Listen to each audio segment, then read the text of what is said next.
கூறியது இதுதான். அதாவது அதிமுக போன்ற கட்சிகளே என்டிஏ இல்லை என்று கூறியுள்ளார்கள் என்று கூறினார்.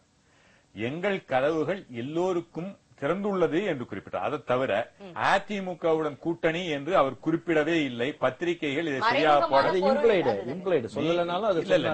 இம்ப்ளை என்ன வேணாலும் பண்ணிக்கலாம். சொன்னது இதுதான். அவங்க என்டிஏ பாரதிய ஜனதாவுடனான கூட்டணி இல்லை என்று அவர்களே கூறியுள்ளார்கள் என்று ஒன்று கூறினார். இரண்டாவது, எலெக்ஷனுக்கு பிறகு எல்லாருக்கும் எங்களுடைய கதவு திறந்துள்ளது கூட. ஏன்னா எங்களுக்கு இந்தியா தான் முக்கியம். இந்தியாவை முன்னுக்கு கொண்டு வருகிற ஆதரவு யார் கொடுத்தாலும் ஏற்றுக்கொள்வோம் என்று கூறினார். அதுல என்ன தவறு? ஓகே சார், இப்போ காங்கிரசுக்கு அதிமுக மீதான நிலைப்பாடு என்னவென்று தொடர்ந்து நாம் பத்திரிகையாளர்களை கேட்கலாம். அதற்கு முன்பாக முன்னணி நிலவரங்கள் என்னவென்று பார்க்கலாம். தேசிய அளவிலே நிலவரம் என்னவென்று பார்ப்போம் நேயர்களே. காங்கிரஸ் கூட்டணி 261 இடங்கள், பிஜேபி கூட்டணி 155 இடங்கள், மூன்றாவது அணி 68 இடங்கள், நான்காவது அணி 25 இடங்கள், மற்றவர்கள் 34 இடங்களை கைப்பற்றி இருக்கிறார்கள். இதுதான் தேசிய நிலவரம். இப்பொழுது கட்சிகள் வெற்றி பெற்றிருக்கும் அடிப்படையில் வந்திருக்கக்கூடிய தேசிய நிலவரம். காங்கிரஸ் கூட்டணி 261 இடங்கள், 79 இடங்கள் கூடுதலாக பெற்றிருக்கிறார்கள். பிஜேபி கூட்டணி 155 இடங்கள். இவர்கள் இழந்திருக்கிறார்கள், 16 தொகுதிகளை இழந்திருக்கிறார்கள். என்ன குறிப்பிடுனா, காங்கிரஸை விட்டு சென்றவர்கள் எல்லாம் தோல்வியை கண்டுள்ளார்கள். காங்கிரஸை விட்டு தமிழ்நாட்டில் இருக்கட்டும், காங்கிரஸை விட்டு சென்ற பாமக கம்யூனிஸ்டுகள் தோல்வியடைந்துள்ளார்கள். வெஸ்ட் பெங்கால்ல காங்கிரஸை விட்டு சென்ற கம்யூனிஸ்டுகள் தோல்வி பெற்றிருக்கிறார்கள்.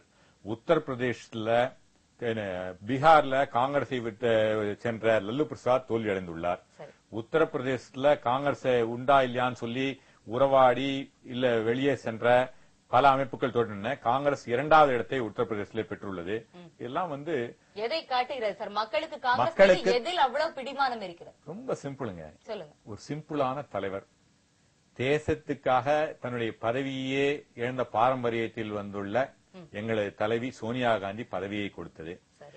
எல்லாரும் கூட்டத்தை முந்தணும்னு நினைக்கச்ச ஏர்போர்ட்ல மனிதர்களுடன் மனிதராக நின்று லைன்ல செல்லக்கூடிய எங்களுடைய தலைவர் கடந்த 5 ஆண்டுகள்ல வரலாறு காணாத அளவுல வளர்ந்த 9% வளர்ச்சி, உலக நாடுகள் எல்லாம் சரிந்து கொண்டிருக்கிற வேளையிலே இன்னும் பொருளாதாரம் குறைந்து கொண்டிருக்கின்ற நேரத்திலே இந்தியாவுடைய பொருளாதாரம் தொடர்ந்த வளர்ச்சி, ஏழைகளுக்காக ஏற்படுத்தப்பட்ட திட்டங்கள், 100 நாள் வேலைவாய்ப்பு திட்டங்கள் கிராம மக்களை நோக்கி, இப்படி 1 ரூபாய்க்கான அரிசி போன்ற திட்டங்கள் மக்களை கவர்ந்துள்ளது. தொடர்ந்து நம்ம பேசலாம். இப்போ ஒரு நடுநிலை பார்வையோடு பத்திரிகையாளர் என்ன சொல்கிறார் காங்கிரசின் இந்த வெற்றிக்குன்னு சொல்லி நம்ம திரு ஜெகதீசன் அவர்களிடம் கேட்கலாம். சொல்லுங்க சார், காங்கிரஸ் மக்களுக்கு என்ன இவ்வளவு ஆர்வம்? அகில இந்திய அளவுல ஒரு சிறந்த கட்சியா காங்கிரஸை ஏத்துக்கிட்டு நிறைய வெற்றியை கொடுத்திருக்காங்க. தமிழ்நாட்டுல ஏன் உங்களால அந்த முழுமையான வெற்றியை பெற முடியல? உங்க கூட இருந்த திமுகவால சிறந்த வெற்றியை பெற முடிஞ்சது எப்படி? எதனால அந்த மாதிரி உங்களுக்கு ஒரு வீழ்ச்சி வந்தது காங்கிரஸ்? அதுவும் பெரிய தலைகள், சாதாரண சிறிய கேண்டிடேட்ல ஏன் வந்ததுன்னு நீங்க சொல்லுங்க பாருங்க. ரொம்ப நியாயமான கேள்விங்க. நியாயமான கேள்விக்கு நியாயமான பதில் என்னன்னா, காங்கிரசுக்கு மக்களிடம் நிறைய ஓட்டு வங்கி உள்ளது. அதை காங்கிரசுக்கு தோழமை கட்சிகளான திமுகவும் மற்ற கட்சிகளும் உணர்ந்துள்ளது. ஆனால் காங்கிரசிற்கு என்று வலுவான கட்டமைப்புள்ள ஆர்கனைசேஷன் இல்லை என்பது எங்களுக்கு ஒரு பெரிய குறை தமிழ்நாட்டில். அதை வருங்காலத்திலே வளர்க்க வேண்டும் என்பதை நாங்கள் உணர்கிறோம். கட்சிகளுக்கு உள்ளே உள்ள ஆர்கனைசேஷன் இன்னும் எஃபெக்டிவா இருக்கணும். தமிழ்நாட்டை பொறுத்த கட்டமைப்பு மட்டும் இல்லீங்களா? அல்லது இப்போ உதாரணத்தை எடுத்தீங்கன்னா, இப்ப காஞ்சிபுரம் கேண்டிடேட் எடுத்தீங்கன்னா, மக்களவை தேர்தலுக்கு எந்த தொகுதியிலும் நிக்கலாம், டெல்லியில இருந்து இங்க நிக்கலாம், எங்க நிக்கலாம். ஆனா நீங்க காஞ்சிபுரம் தொகுதிக்கு வெளியிருந்து ஒருத்தர் கொண்டு திணிச்சது அங்க ஒரு தோல்விக்கு காரணமா அமைஞ்சதா? காஞ்சிபுரம் தொகுதி விஸ்வநாதன் தோத்துட்டாரா? நான் ஜெயிச்சிட்டு. ஓகே, அதனுடைய நிலவரம் இப்பொழுது நமக்கு தெரிய வரும் சார். சரி, அதை தவிர முக்கியமான பெரிய தலைவர் தோத்ததுக்கு ஏற்கனவே தமிழ்நாடு காங்கிரஸ்னா ஒரு கோஷ்டி மனப்பான்மை இருப்பாங்க, ஒரு இது இருக்குன்னு சொல்லுவாங்க. தமிழ்நாடு அதாவது சுட்டமண் ஒட்டாது மாதிரி காங்கிரஸ்ல இருக்காங்கலாம் சொல்லுவாங்க. அந்த மாதிரி ஒரு கோஷ்டி பிரச்சனை இந்த இதுக்கு தலைவர் வச்சு காரணமா இருக்கும் நீங்க நினைக்கிறீங்களா? ஏன்னா நீங்க உங்க கட்சியில எங்களோட அதிகமா தெரியும். ஐயா, அதிமுகவாக இருக்கட்டும் திமுகவாக இருக்கட்டும், அந்த கட்சியில கோஷ்டி பூசல் டிஸ்ட்ரிக்ட் லெவல்ல இல்லையா? இருக்கு. ஏன் கோஷ்டி பூசலே இல்லாத வைகோ தோத்துட்டார? அப்பாது என்ன கோஷ்டி பூசல்ங்கிறதே ஒரு குடும்பத்துல சண்டை மாதிரி, அதை ஒன்னும் பெருசுப்படுத்த வேண்டிய அவசியம் இல்ல. ஆனால் ஒன்றுபட்டு இன்னும் நாங்க நல்லா உழைக்கலாம் நீங்க சொன்னீங்கன்னா அதை நான் வரவேற்கிறேன். உண்மைதான், அது இன்னும் சேர்ந்து இருக்க வேண்டும் என்பதை நீங்க எங்களுடைய ஆரங்கத்தை பெரிய சொல்றீங்க. விஷயம் இருக்கக்கூடியதான், இது பெரிய விஷயம் இல்ல, மிகைப்படுத்த வேண்டாம்னு சொன்னீங்க. ஆனா அது முடிவுகளை பார்க்கும்போது பெரிய பெரிய தலைவர்களாம் விழுந்திருக்கிறார்கள், ஏதோ அதில் ஆராய்ச்சிக்குரிய விஷயம் இருக்கும் போல் தோன்றுகிறது. வைகோ தோத்துட்டாரு, அவர் அங்கதான் அவர் தானே தன்னை தவிர அவரையும் தோத்தாரு. தொடர்ந்து இதை பற்றி விவாதிக்கலாம் சார். தொகுதியினுடைய முன்னணி நிலவரங்கள் என்னவென்று பார்க்கலாம். நேர்களே, நீலகிரி தனி தொகுதியினுடைய நிலவரம் என்னவென்று பார்ப்போம். திமுகவினுடைய வேட்பாளர் திரு ஆ ராசா அவர்கள் 3,16,702 ஓட்டுகள் பெற்றிருக்கிறார். அதேபோல கிருஷ்ணன் மதிமுகவினுடைய வேட்பாளர் திரு கிருஷ்ணன் அவர்கள் 2,30,781 ஓட்டுகள் அவர் பெற்றிருக்கிறார். திமுக இதில் வெற்றி பெற்றிருக்கிறது. ஓட்டுகள் 86,021 ஓட்டுகள் வித்தியாசத்தில் நீலகிரி தொகுதியில் தனி தொகுதியில் வேட்பாளர் ஆ ராசா தலைமையில் திமுக வெற்றி பெற்றிருக்கிறது. இதேபோல காஞ்சிபுரம் தனி தொகுதி காஞ்சிபுரத்தினுடைய நிலவரம் என்னவென்று பார்ப்போம். காங்கிரஸ் கட்சியினுடைய வேட்பாளர் திரு விஸ்வநாதன் அவர்கள் 3,30,237 ஓட்டுகள் வித்தியாசத்தில் வெற்றி பெற்றுள்ளார். அதேபோல அதிமுகவுடைய வேட்பாளர் திரு ராமகிருஷ்ணன் அவர்கள் 3,12,134 ஓட்டுகள் பெற்றுள்ளார். காங்கிரஸ் கட்சி காஞ்சிபுரம் தனி தொகுதியில் வெற்றி பெற்ற கட்சியாக திகழ்கிறது. ஓட்டுகள் 13,103 ஓட்டுகள் வித்தியாசத்தில் வெற்றி பெற்றுள்ளது. இதேபோல கன்னியாகுமரி தொகுதியினுடைய நிலவரம்.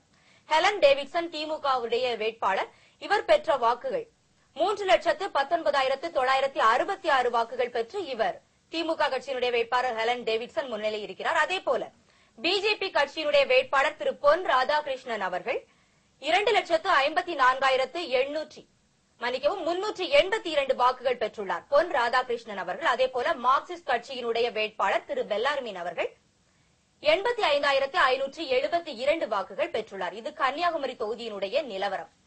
Okay sir. இதேபோல கோவை தொகுதியினுடைய நிலவரம் என்னவென்று நாம் பார்ப்போம். மார்க்சிஸ்ட் கட்சியினுடைய வேட்பாளர் திரு பி ஆர் நடராஜன் அவர்கள் 2,93,165 வாக்குகள் பெற்றுள்ளார். அதேபோல காங்கிரஸ் கட்சியினுடைய வேட்பாளர் ஆர் பிரபு அவர்கள் 2,54,501 வாக்குகள் பெற்றுள்ளார். மார்க்சிஸ்ட் கட்சி இதில் வெற்றி பெற்ற கட்சியாக உள்ளது. கோவை தொகுதியை பொறுத்தமட்டில், நாடாளுமன்ற தொகுதியை பொறுத்தமட்டில்.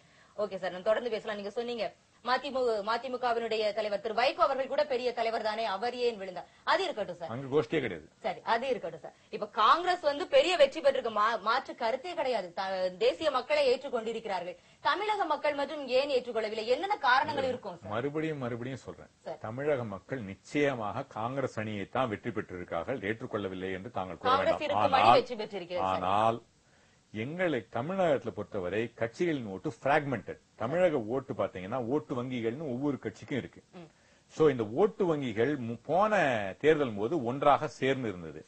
எங்களுடன் பாமக, இந்திய கம்யூனிஸ்ட் கட்சிகள் இரண்டுமே இருந்தது. அவைகள் திரண்டு போனதால் மட்டுமே இது காங்கிரசுக்கு தோல்வி அல்ல, இது அணிகளுடைய ஓட்டு பிரிந்துள்ளது.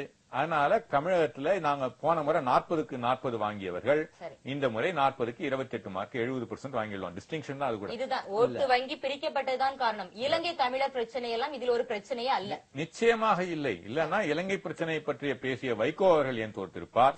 இலங்கை பிரச்சனை பற்றி பேசிய ராமதாஸ் ஒரு இது கூட வாங்கலையே, ஏன்? அப்படின்னு அவங்க ஜெயிச்சிருக்கணும்ல. திரு ஜெகதீஷ் அவங்க சொல்றது சரியாதான் தோணும். 1977 இருந்து எடுத்தோம்னா காங்கிரஸ் இருக்க கட்சி தான் ஜெயிச்சிருக்கு, அந்த அணி தான் ஜெயிச்சிருக்கு, ஒத்துக்கல, இது இல்லன்னு மறுக்கல. ஆனா இந்த அளவுக்கு பெரிய தலைவர்கள் தோற்றது இல்லையே. 96 தவிர 1996 தவிர. ஏன்னா அன்னைக்கு காங்கிரஸ் தமாக பிரிஞ்சு தனியா கட்சி அமைச்சு அவங்க திமுக நின்னாங்க. அதனால அன்னைக்கு அது காங்கிரஸா கருதப்பட்டது, தமிழ்நாட்டு உண்மையான காங்கிரஸ். அந்த ஒரு 96 தவிர மீதி எல்லா ஆண்டுகளையும் பார்த்தா காங்கிரஸ்ல பெரிய தலைவர்கள் தோற்றதே இல்லை, சிதம்பரம் உள்பட. சிதம்பரம் ஆசியாவுடைய மிக சிறந்த நிதியமைச்சர் போற்றப்பட்டார். உள்துறை பொறுப்பாட்ட கொடுத்த பிறகு அந்த பெரிய பெரிய பிரச்சனை எல்லாம் கட்டுப்படுத்தி நல்ல சாதனை படிச்சுட்டாரு, பேர் வாங்கிட்டாரு. அப்படியாப்பட்டவர் இந்தியாவில எந்த மூலையிலும் ஜெயிக்கக்கூடியவரை ஏன் அங்க நீங்க தோக்க விட்டீங்க? அதே மாதிரி காங்கிரஸ்லயே ஒரு பரபரப்பா பேசக்கூடிய ஒரு நல்ல ஒரு கருத்துல சொல்லக்கூடிய ஈவி.கே. இளங்கோவன், அவர் ஏன் தோக்க விட்டீங்க? ஏன்னா இல்ல மக்கள் தோக்க நீங்க சொன்னீங்க, என்ன சொன்னீங்கன்னா ஓட்டு பிரிஞ்சதால நாங்க தோக்கவே இல்லன்னு சொன்னீங்க. நீங்க ஓட்டு பிரிஞ்சதால தோத்தோம்னு சொன்னேன். அப்ப பாமக இல்ல உங்களுக்கு நீங்க சிதம்பரம் போட்டியிட தொகுதியில பாமகவுக்கு வலுவே கிடையாது. அங்க